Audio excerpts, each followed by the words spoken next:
s'appellent Jamila, Farid, Loubna, Djibril, Emza ou encore Jamel. Ils sont peu nombreux, difficiles à recenser, peut-être quelques milliers dans le monde chaque année, quelques centaines en France.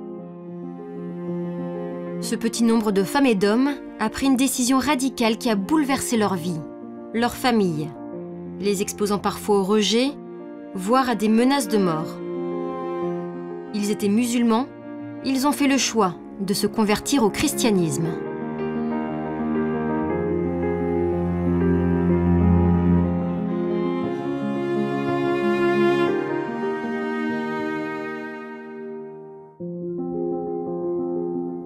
Si l'on peut dénombrer entre 200 et 300 conversions à la religion catholique chaque année en France, grâce au registre des baptêmes, il est beaucoup plus difficile d'avancer des chiffres parmi les différents courants protestants qui ne les référencent pas.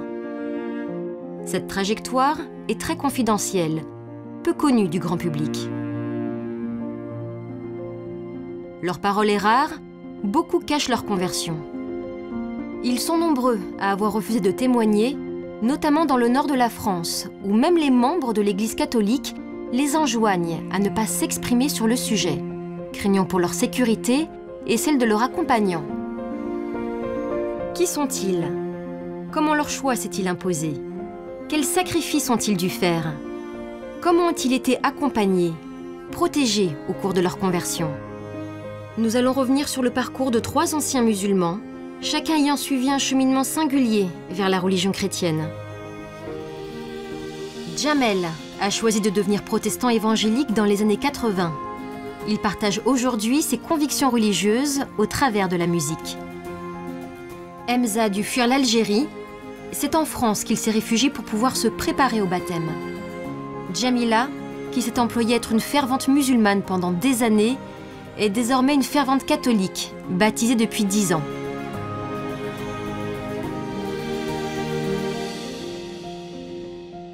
Je ne pense pas qu'un individu, parle pas que d'un musulman, mais qu'un individu pourrait justement quitter une religion, embrasser une autre, juste simplement pour le confort. Il pourrait arrêter de pratiquer, rester musulman justement, garder cette identité, mais ne plus pratiquer. Chaque musulman qui demande le baptême, il a une histoire propre. Il n'y a pas un parcours et toutes les histoires convergeraient sur un parcours. Il y a des itinéraires. Quelqu'un qui viendrait me voir pour me dire qu'il quitte l'islam, j'essaierai de comprendre les raisons. Elle est libre de changer de religion, mais je ne pourrais pas non plus ne pas vous dire que c'est comme si j'avais un coéquipier qui abandonne mon équipe. Et ça me pose une question personnelle que je pose souvent quand quelqu'un vient se convertir à l'islam. Je dis souvent à nos fidèles que nous nous réjouissons que quelqu'un vienne à l'islam, mais nous ne savons pas combien de personnes qui, à cause de notre comportement et de l'image que nous donnons de l'islam, abandonnent cette religion. Donc il y en a qui vont quitter l'islam après vraiment une réflexion sur l'islam et sur le christianisme, mais il y a dans un autre groupe ceux qui vont vous parler simplement d'amour, parce que c'est ce qu'ils manquaient dans leur trajectoire.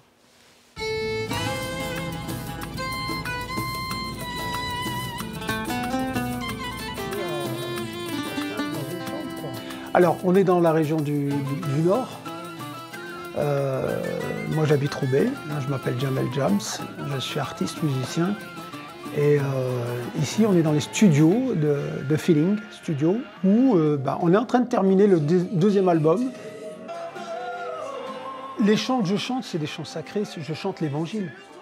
Je chante l'Évangile parce que c'est ma conviction de foi, c'est ma manière d'être, c'est ma manière dans laquelle je me sens le mieux. J'ai senti que j'avais un talent pour chanter, j'ai exploité ce talent, tout simplement. Que veut le peuple?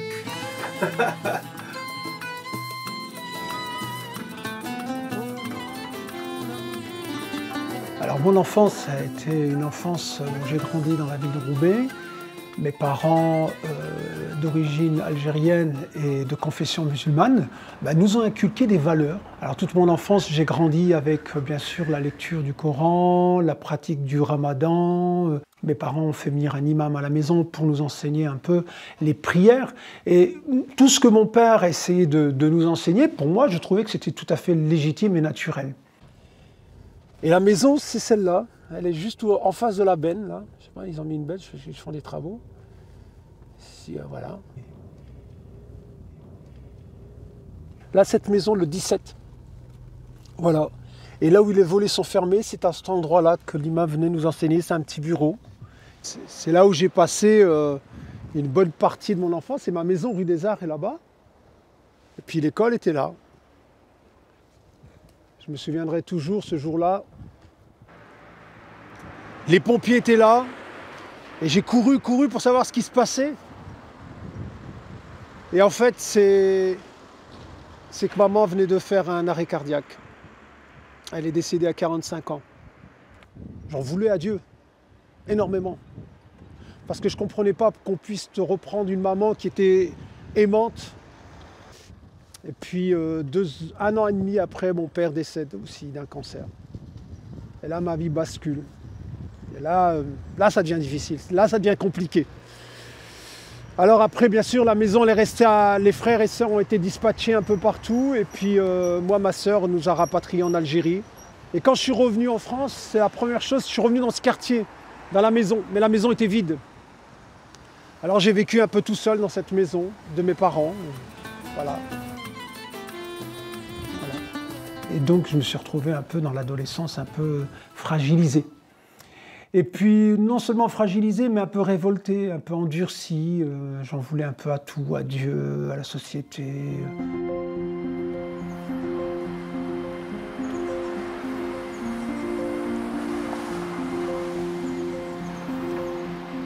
Je m'appelle Djamila, je suis née en Algérie et à 9 ans, on est venu s'installer en France avec mes parents et mes 3 frères plus jeunes. À 6 ans, j'allais à la mosquée pour apprendre le Coran, donc des textes coraniques, c'était plus des récitations. La seule chose que j'avais retenue, c'est que les musulmans sont les seuls à aller au paradis. Tous les chrétiens, les juifs, tous les non-musulmans finissent en enfer. J'ai constaté, c'est que des gens qu'on ne connaissait pas, des voisins, quand ils nous ont vus arriver, une famille étrangère, ils sont venus nous aider, à nous apprendre le français. Donc moi, ça m'avait interpellée. Comment est-ce possible, des gens que je pensais méchants, finalement n'étaient pas si méchants. Donc au contraire, ils étaient dans l'aide et dans l'écoute. À l'âge de 14 ans, donc on a emménagé en Bretagne avec mes parents parce que l'usine où mon père travaillait a fait faillite. Et dans l'immeuble où on habitait, il y avait des religieuses. Et un jour, il y a une sœur qui arrive, qui lui tend une enveloppe. Et à ce moment-là, mon père ouvre l'enveloppe et il voit des billets à l'intérieur, plusieurs billets. Elle lui a dit, bon, on sait que vous êtes au chômage, voilà, c'est pour vous aider. Donc, quand j'entends ça, je me dis, mais c'est pas possible, j'ai cru rêver. Comment est-ce possible que des gens qui vont aller en enfer puissent faire des gestes aussi généreux? Je ne m'attendais pas du tout à ça. Et à ce moment-là, moi, dans mon esprit, tout de suite, j'ai eu comme une parole, c'est soit c'est les hommes, c'est une invention d'hommes, de dire que les chrétiens, les juifs, ceux qui ne sont pas musulmans, on va aller en enfer. Ou dans ces cas-là, si ce n'est pas une invention des hommes, eh bien dans ces cas-là, si vraiment c'est le cas, c'est que Dieu est injuste.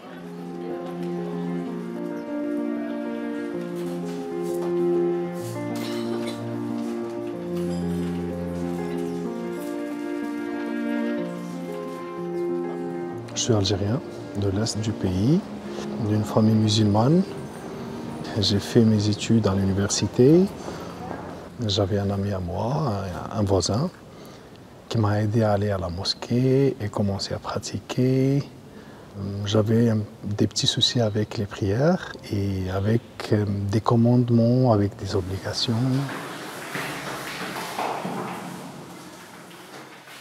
Moi, j'avais une très bonne situation. Moi, je suis architecte, j'avais mon cabinet. Et mon mari faisait la location de matériel de travaux publics. On a travaillé ensemble.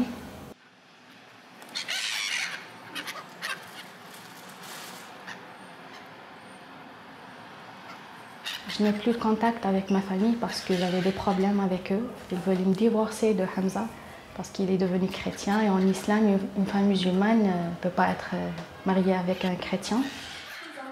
C'est mon mari, c'est ma famille, ils vont détruire ma famille et c'est pas juste. Alors, je suis en désaccord avec eux.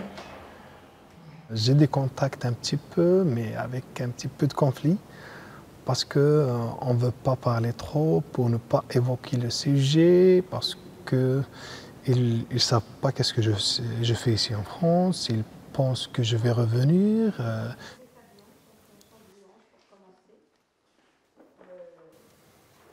Ce qu'ils vivent de douloureux, c'est cette rupture avec leur famille, avec leurs relations, avec leurs amis, parce qu'il y a un rejet complet de leur vie antérieure, enfin de la part des gens avec qui ils avaient contact dans leur vie antérieure, et c'est une des choses qui est douloureuse pour eux.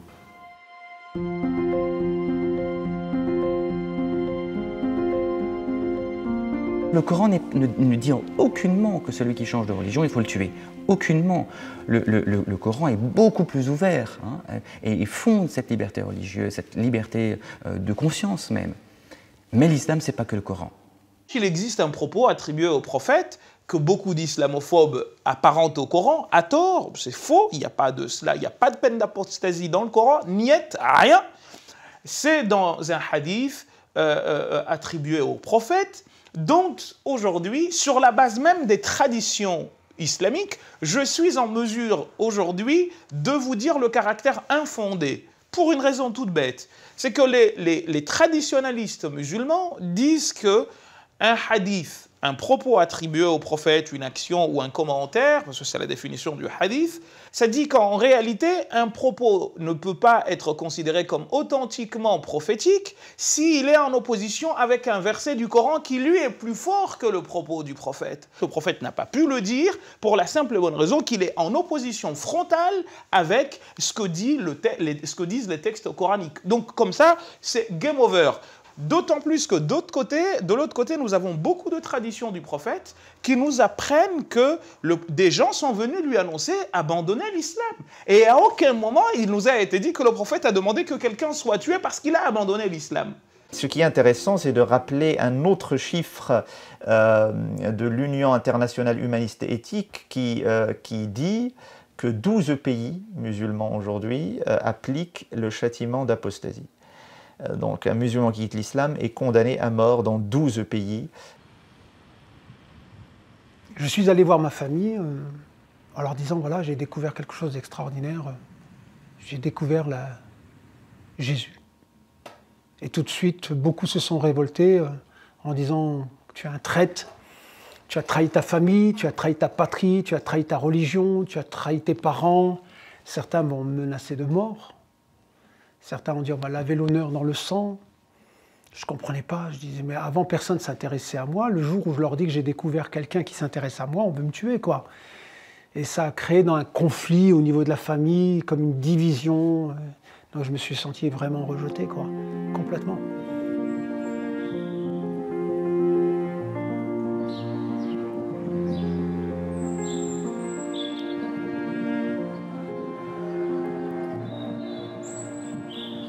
Quand un musulman demande à devenir chrétien, quelque part, il va se trouver un peu mis au banc du cercle de la famille. La famille est une réalité très importante dans l'islam. Et donc, quelque part, on se dit, cette personne, elle apparaît un peu comme un traître. Elle apparaît comme celle qui renie la foi. Bon. Donc, je pense qu'il peut y avoir effectivement cette tentation pour certains de jouer un peu l'intimidation, ce qui a été le cas dans le cadre d'Emza, où véritablement il y a une personne qui l'a menacé dans son intégrité physique, qui l'a menacé de s'en prendre à sa femme, à ses enfants. Après la conversion de Hamza, on a eu des problèmes avec tout le monde. On était devenu la discussion de tout le monde et tout le monde était en désaccord. C'est comme si Hamza il a fait un crime. Il y a un ex-terroriste algérien repenti qui m'a menacé, qui a pris de ma conversion, qui m'a dit soit tu changes ce que tu crois, soit je vais appliquer ce que Dieu a ordonné à propos de quelqu'un qui quitte l'islam. Parce que personne ne comprend qu'un musulman se convertit en christianisme, c'est impossible chez nous. Il est présent au milieu de nous, maintenant et à jamais. Certains musulmans n'apprécient pas du tout que je me sois convertie. Il y a des personnes qui m'ont agressée. J'ai une anecdote par rapport à ça. Un fanatique, et quand il a su que j'étais d'origine algérienne et convertie de l'islam, il m'a dit « si tu étais en terre d'islam, je t'aurais tué ». Donc il y a de tout. Il y a des personnes qui peuvent être agressives, comme d'autres personnes, mais il n'y a jamais eu de violence en soi.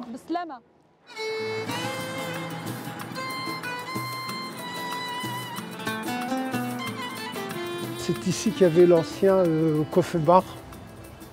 Ça ressemblait à un bar, un endroit convivial où les gens aimaient rentrer et on prenait un café, il n'y avait pas d'alcool bien sûr. Et c'était plus facile d'entrer là que de rentrer dans une église. Tu te rappelles le coffee bar, Rina? Les premiers jours où je suis arrivé là, parce que pour moi c'était dur hein, en tant qu'ancien musulman. Hein. Arriver là, voir des chrétiens chanter. Puis ce qui m'attirait le plus, c'est cette façon de prier avec cette spontanéité là, de voir qu'il y avait quelque chose que je n'avais pas. C'est comme une petite jalousie, quelque part. Hein. Ah ouais. Mais on voyait les yeux. Ah ouais, j'avais envie d'avoir ce que vous aviez. Tu étais quand même ouvert. Tu n'es pas rentré au galop, mais les étapes se sont franchies comme ça, quoi. Alors, plusieurs des copains que j'avais, des relations, n'ont plus osé parler avec moi. Certains ne voulaient même plus m'approcher. Donc, on était considérés comme des traites. Et puis, il y a toutes ces questions qui se posent, peut-être qu'ils sont en train de te manipuler. Alors on se pose ce genre de questions. Regarde autour de toi, ta famille, tes amis, les copains. Tu es en train de perdre beaucoup de monde là. Tu es en train de perdre un cercle qui te maintenait socialement dans la vie et qui te permettait d'avoir des relations. Là, tu es en train de changer complètement de relation. Et quand je suis allé voir... qui est mon épouse maintenant, on se fréquentait, elle était étudiante, et elle m'a dit est-ce que tu es sûr de la décision que tu prends parce que tu risques de créer un conflit, mes parents sont musulmans, ils n'accepteront pas qu'on se marie ensemble si tu es chrétien. Waouh! Il y avait un choix, il y avait un dilemme, est-ce que je refuse la foi, est-ce que j'abandonne l'évangile et je garde celle que j'aime. Et un jour, son père nous a surpris comme ça, dans la rue, et il l'a mis à la porte.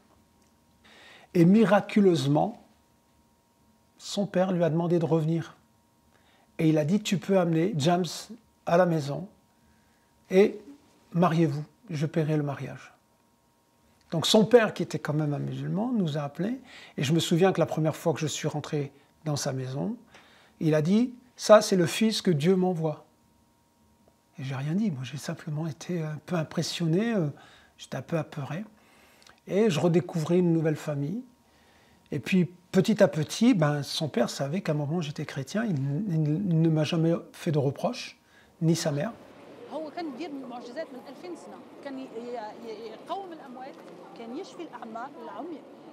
C'est vrai que mes parents réagissent très négativement sur le fait que je vais sur les marchés et que je m'expose, j'expose ma vie. Ils savent qu'il y a un danger, effectivement. Ils me l'ont dit à plusieurs reprises, hein, tu risques de te faire tuer, tu risques des gros problèmes. Donc ils n'apprécient pas qu'il y a un risque, je le sais, je suis consciente. Mes parents, mon père, ma mère musulmans, ils m'ont... Comment expliquer à quelqu'un qu'on n'a pas trahi sa religion, qu'on n'a pas trahi la nation, qu'on n'a pas trahi sa famille, qu'on a juste fait un choix de vie? Alors si pour eux, le fait de devenir chrétien leur fait du mal, c'est pas mon problème. C'est que ça les touche quelque part, mais ce qui pose problème, c'est la critique de l'un, ou le dénigrement, ou le mépris. Et moi, je ne suis pas dans le mépris de la religion musulmane. Je suis dans le respect des convictions de chacun. Et moi, je peux témoigner aussi de jeunes musulmans qui ont beaucoup souffert au moment de leur conversion et qui témoignaient qu'ils n'en voulaient aucunement à leurs parents, à leur famille, ou même à ceux qui ont pu, dans leur entourage immédiat, faire preuve de violence. Et de me dire, mais si je leur en voulais, cela n'aurait aucun sens pour moi de devenir chrétien. J'avais un contrat de travail en 2015 avec une société étrangère et c'était la première fois pour moi de rencontrer un chrétien. En général, on avait une mauvaise image des chrétiens. Et au bout d'un moment, il a proposé de m'envoyer la Bible comme application sur mon téléphone. En même temps, j'avais la pensée que l'évangile, la Bible, complètement a été falsifiée. Oh oui, ça c'est papa et maman. Papa et maman. Plus tard, j'ai commencé à me poser des questions. Si c'est falsifié, pourquoi ça me touche? Vraiment, ça a vraiment travaillé au fond de moi. Je vais creuser un petit peu pour savoir plus, pourquoi pas. Parce qu'en fait, en islam, c'est interdit de poser des questions qui touchent la foi. Et au fil du temps, j'ai commencé à sortir de l'islam sans même pas le sentir. J'ai commencé à sortir lorsque j'ai fait des recherches. Dans l'islam, je craignais Dieu. Je n'avais pas une relation avec Dieu, je n'avais pas une relation d'amour. Le fait que Hamza vienne de l'islam n'est pas vraiment un obstacle par rapport à la connaissance, parce qu'il a choisi le catholicisme après avoir fait une étude comparative, je dirais un benchmark entre l'islam et la foi chrétienne. Et il a été amené à étudier et à lire beaucoup de textes.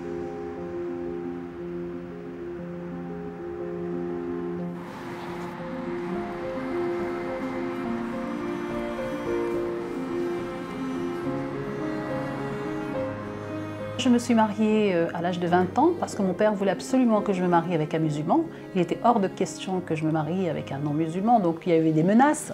Et un jour, donc, j'ai décidé de venir à Paris pour travailler avec mon frère.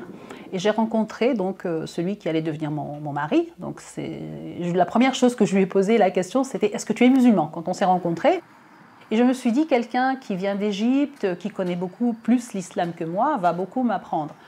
Et mes questions ont commencé petit à petit à revenir. Donc ces doutes que j'avais au fil des années passées, que j'avais dans mon cœur, j'ai voulu avoir des réponses. Jusqu'au jour où un jour j'ai décidé d'aller dans une bibliothèque pour chercher mes réponses, parce que pour moi, je n'avais pas de réponse concrète. Et puis je vois une Bible, et là j'étais interpellée. Et la Bible, je savais très très bien que c'est un livre que les musulmans ne peuvent pas lire. Enfin, ils ne veulent pas le lire parce qu'ils pensent que c'est altéré. Et là j'ai pris la Bible pour la lire en cachette. Je savais très très bien que mon mari n'aurait pas accepté. Et je me suis rendu compte que la lecture était très profonde. Plus je lisais et plus j'étais aspirée. Autant le Coran, bon, c'est des récitations, je récitais, on apprend par cœur pour pouvoir faire les prières. Mais là, c'était vraiment, j'avais l'impression que Dieu me parlait. Et donc, je lisais de temps en temps, puis je reposais la Bible, jusqu'au jour où mon mari l'a trouvée. Et là, il a été vraiment choqué. Pourquoi tu nous as ramené la malédiction à la maison? Nos relations dans notre couple, ça allait de moins en moins bien, jusqu'au jour où on a divorcé.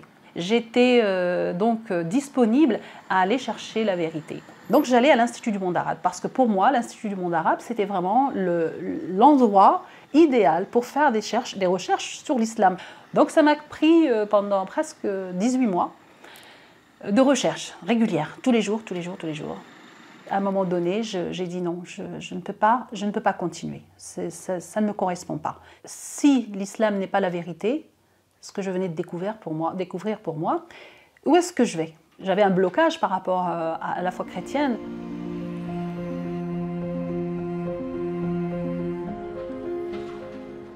Un soir de Noël en 1980.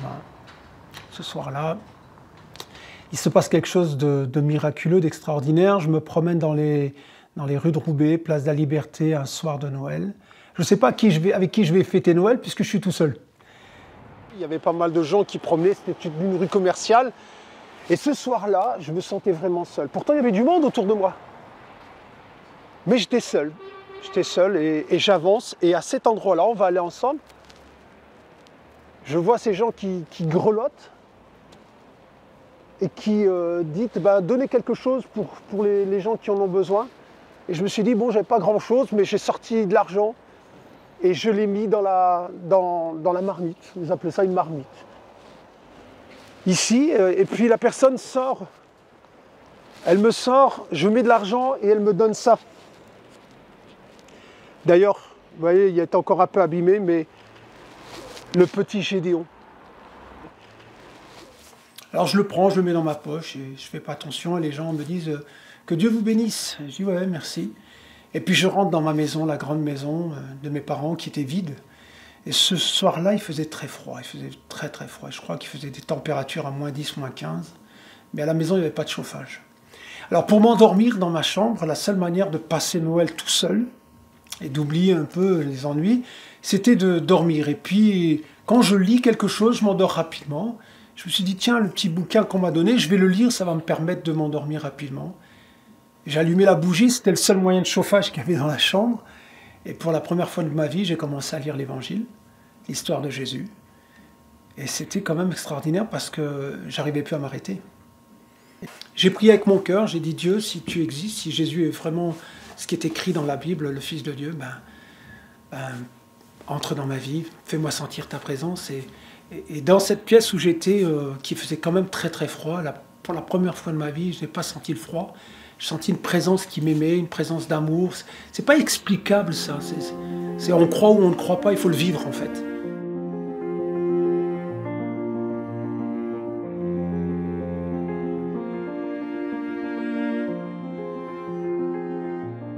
Un jour, c'était le 17 janvier 2017, et j'ai regardé un film sur la vie de Jésus-Christ.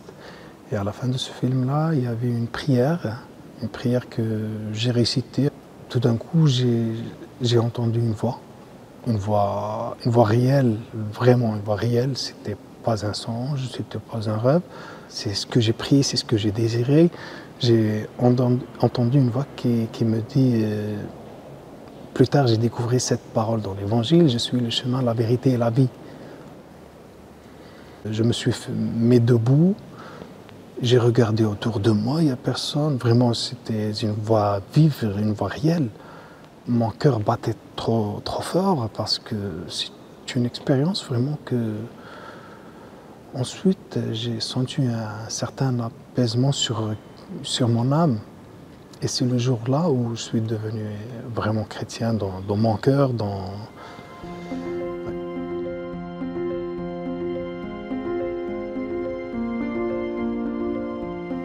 Au début, j'étais choquée parce que j'étais pas prête pour recevoir cette nouvelle. Mais après, j'étais fâchée pendant un moment. Et après, on a bien discuté, on a bien parlé. Et j'ai vu bien qu'il est convaincu de sa conversion, de sa nouvelle foi. Et lorsque je l'aime, j'ai accepté. Il est libre. Elle a commencé de m'accepter. Parce qu'elle a vu, je pense qu'elle a vu, c'est une croyance qui vient de l'intérieur. C'est pas quelque chose qu'elle peut changer si elle se fâche contre moi, par exemple.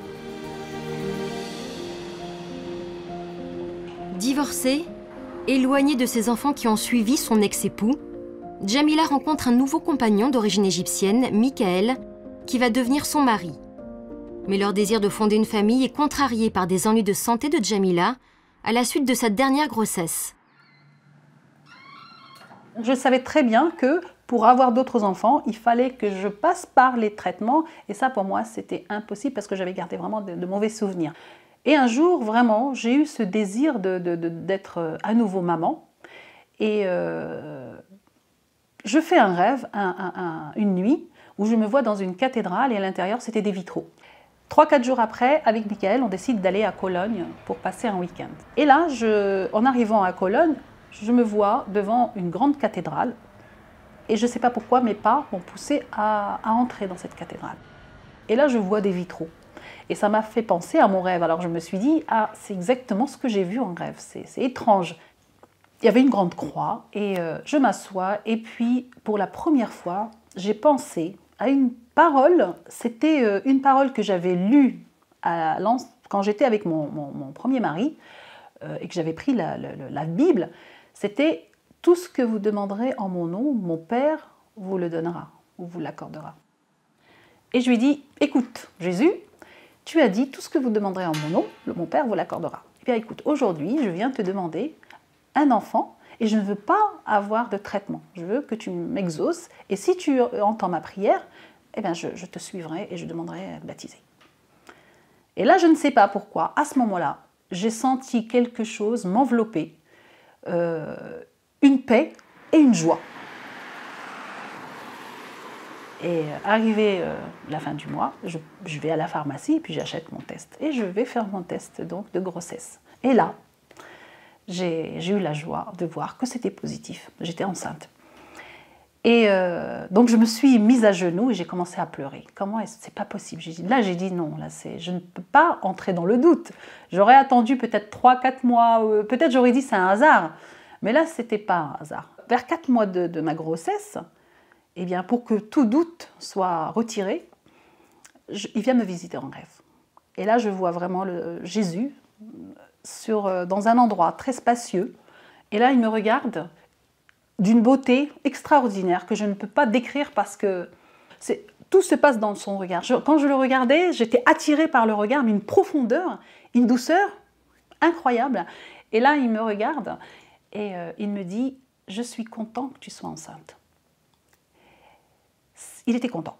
Il ne m'a rien dit de plus. Ça, c'est la seule phrase qu'il a prononcée. « Je suis content que tu sois enceinte ». Et là, je l'ai enlacé. Je l'ai pris vraiment par la taille. J'ai mis mes 2 bras autour de sa taille et j'ai posé mon oreille sur son cœur. Et j'ai commencé à être... c'est trop compliqué, c'est trop... j'ai éprouvé... Je suis désolée. Je rêvais pas, j'ai vraiment vécu ce rêve et je sentais vraiment qu'il y avait un amour profond. J'étais dans un océan d'amour. Je ne voulais même plus me réveiller tellement j'étais bien et j'ai commencé à pleurer. Des larmes, c'était pas des larmes de joie, c'était pas des larmes de tristesse, mais c'était des larmes comme des larmes de repentance, comme quelqu'un qui vient de rencontrer un être cher qu'il n'a pas vu depuis des années. J'étais vraiment, je baignais je voulais rester dans cet état. Et à ce moment-là, à un moment donné, je me suis réveillée et là, j'étais sur mon lit en train de pleurer, mais vraiment des larmes, comme je le fais maintenant. Et à chaque fois, c'est très, très, très fort. Après 10 ans, j'encorde ces émotions parce que c'est plus fort que ce que je pourrais avoir ressenti durant toute ma vie.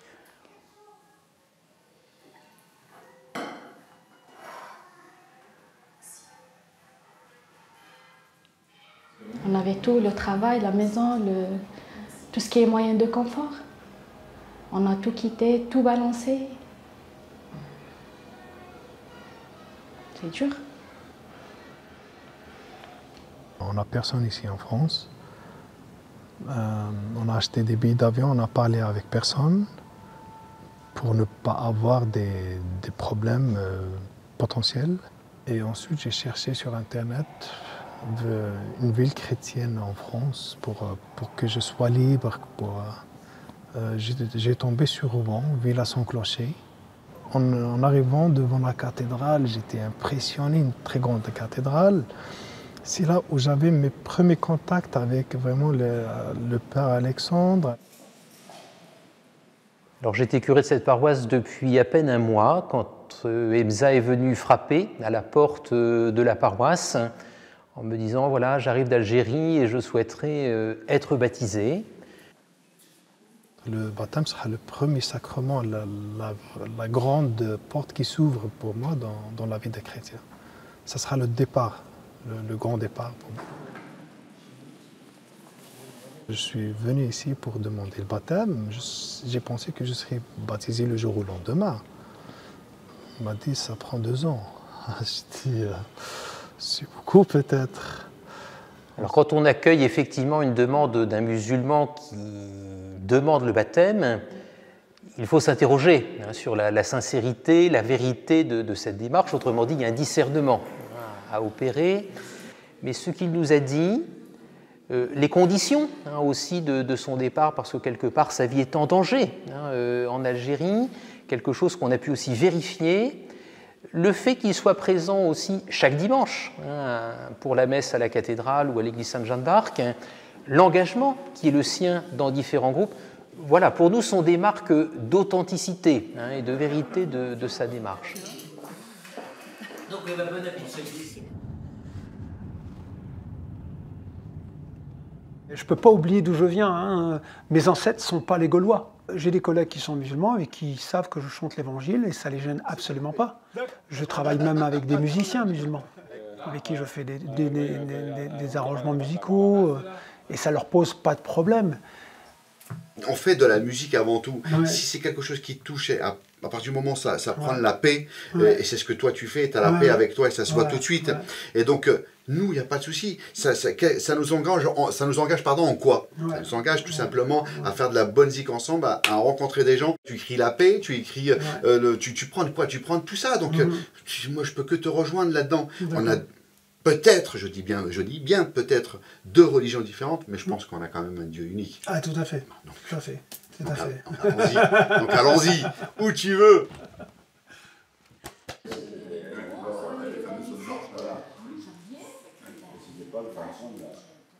J'ai commencé mon catéchuménat. Catéchuménat, c'est le parcours qui fait un adulte lorsqu'il demande le baptême. Hamza est accompagné de la façon suivante, une rencontre mensuelle avec d'autres catéchumènes qui, comme lui, se préparent au baptême, où justement nous allons relire d'une fois sur l'autre ce qui a été vécu, ce qui a pu changer. Et puis aussi sur la vie courante, en fait, comment ça se passe avec sa famille, comment ça se passe avec ses enfants, comment il, en tant que chrétien, comment sa foi interfère en fait un petit peu avec sa vie, dans les difficultés qui sont son quotidien. Ce qu'on appelle le catéchuménat, c'est vraiment très, très, très fascinant, très intéressant. Il a quand même forgé la personne que je suis aujourd'hui.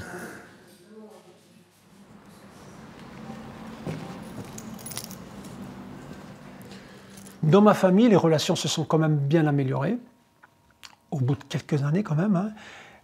Ils ont fini par accepter que je devienne chrétien et qu'ils ont fini par plus m'embêter. Depuis 36 ans que je suis converti au christianisme, à Christ, à aucun moment, je dis bien à aucun moment, j'ai eu le doute. Je ne dis pas qu'il n'y a pas eu des épreuves, des moments difficiles, mais je dis tout simplement que depuis 36 ans, aucun doute.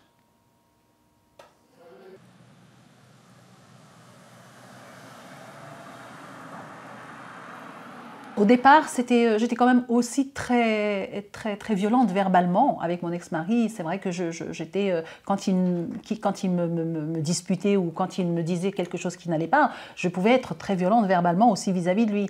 Mais là, c'était vraiment, il y a eu un calme, une paix. J'étais dans la joie, vraiment. Et les gens le voyaient. Moi, je ne le voyais pas sur moi-même, mais c'était le reflet que les autres avaient sur moi. Je suis convertie depuis 10 ans. Je suis comblée. J'ai retrouvé un père qui m'aime d'un amour infini. Il m'a libérée. Vraiment, ça a été une libération. Je me sens libre. Je n'ai plus peur de la mort. Et aujourd'hui, j'ai envie que tous goûtent à cette joie, à cette liberté.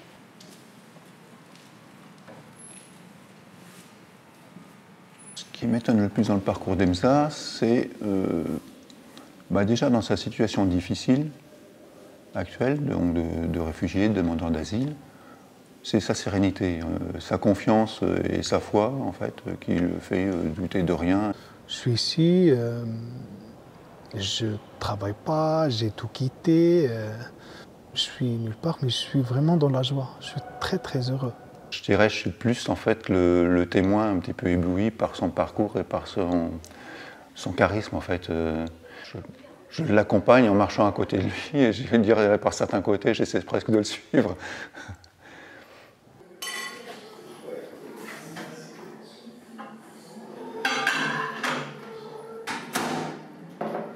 Maintenant, il est toujours il est joyeux, Malgré qu'on a beaucoup de problèmes ici et tout, il est toujours joyeux. Il m'écoute de plus, il ne parle que de l'amour. Il s'est pardonné. Avant, il ne s'est pas pardonné. Si quelqu'un lui ferait quelque chose de mal, il retirait tout directement de sa liste, mais maintenant c'est le contraire. Il est devenu mieux. Je suis dans le bon chemin. Je suis persuadé, je le crois.